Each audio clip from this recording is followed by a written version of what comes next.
Hi, I'm Patrick Phelps. Welcome back to Mining Matters. I'd like to have a look at why digging up the conservation estate is actually a good way of making sure that kiwi don't go extinct.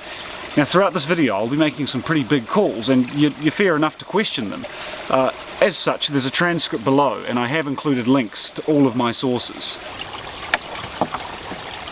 When the ruling coalition took over in November 2017, the Governor-General announced in a speech from the throne that there would be no new mines on conservation land. Given across the entire west coast more than 80% of the land is conservation estate and mining is quite an important industry, west coasters and miners weren't particularly pleased, especially considering that across all of New Zealand the entire footprint of mining on conservation land amounts to no more than 0.04% of the entire conservation estate. Our Conservation Minister explained with small words that the conservation estate was a place for nature to thrive, and that means no mining. Bulldozer and digger drivers could simply make sandwiches and serve tea and coffee instead, apparently.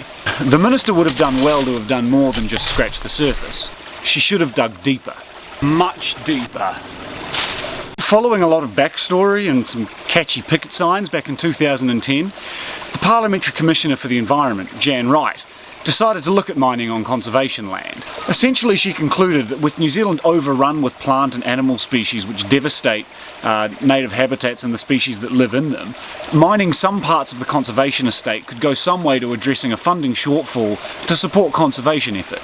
Now, her report wasn't without criticisms of the mining sector or some legislative practices, but overall she came to the conclusion that there was potential, or prospects if you will, for a win-win. I mean, it comes down to economics. At the extreme, faced with a binary decision between a cancer machine for your 7-year-old child or stopping a bird going extinct that you barely get to see, most people would not choose the bird. If you look at successive elections and government budgets, most of them reflect that for most people the priority is health, education, law and order, the economy, and down the list until you get to conservation spending. Even with a Green Party conservation minister, not enough is being done to save our native species. And that's at the admission of the same Green Party conservation minister. You're only controlling predators using Tunodia over about 10 to 12% of the conservation estate. We need to do it over a much larger area. If I had the funding, that would be a priority for investment. Mining can help plug that funding gap.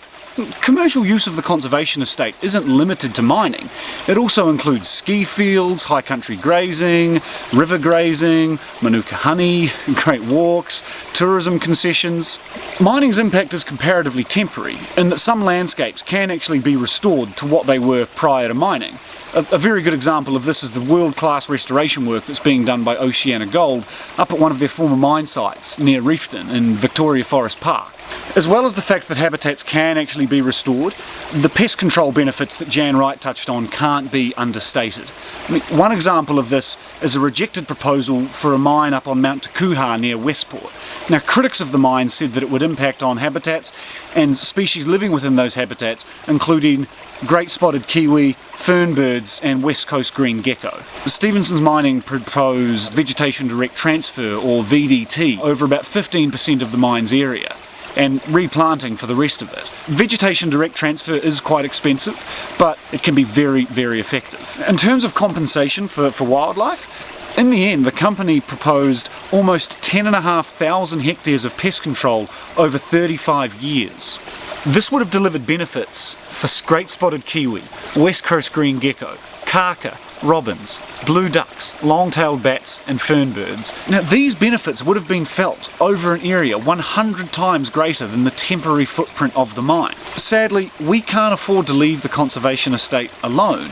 We've introduced all of these species into it that are destroying it, and those species need to be managed so that the other species can be protected.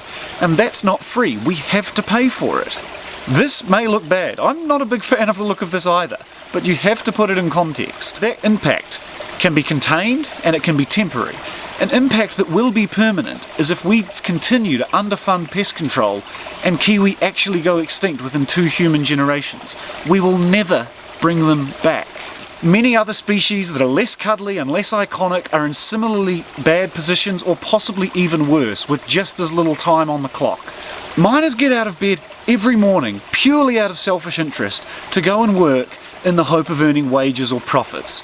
If a byproduct of the work they do can be conservation of our native species and reducing the numbers of those species that harm them. That has got to be worth a shot. Anyway, thanks for watching.